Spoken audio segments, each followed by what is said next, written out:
ઈશ્વર પરમાત્માએ દરેક મનુષ્યને 4 પ્રકારની અવસ્થા આપી છે. 4 પ્રકારની. પહેલી અવસ્થા બચપન છે, બીજી અવસ્થા યુવાની છે, ત્રીજી અવસ્થા ગ્રહસ્થ છે અને ચોથી અવસ્થા બુઢાપો છે. આ 4 અવસ્થામાં ઈશ્વર પરમાત્માએ એની માલી પર 2 યંત્રા ગોઠવેલા છે. આ યંત્ર છે, એક જન્મનો છે અને એક મરણનો છે. એ જ રીતે દરેક વ્યક્તિને પરમાત્માએ 4 પ્રકારની બુદ્ધિ આપી છે. આ 4 પ્રકારની જે બુદ્ધિ છે, પહેલી બુદ્ધિ જળ બુદ્ધિ છે કે જળ બુદ્ધિથી કોઈ પણ વ્યક્તિ કોઈ પણ કાર્ય કરી અને પછી પાછળથી પછતાય, એને જળ બુદ્ધિ કહેવામાં આવે. બીજી બુદ્ધિ તર્ક બુદ્ધિ.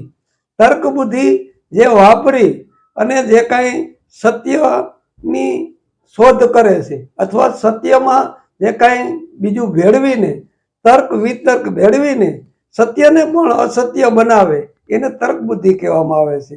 ત્રીજી બુદ્ધિ જે છે એ સતબુદ્ધિ છે. આ સતબુદ્ધિના માધ્યમથી દરેક વ્યક્તિએ સત્યની શોધ કરવી જોઈએ.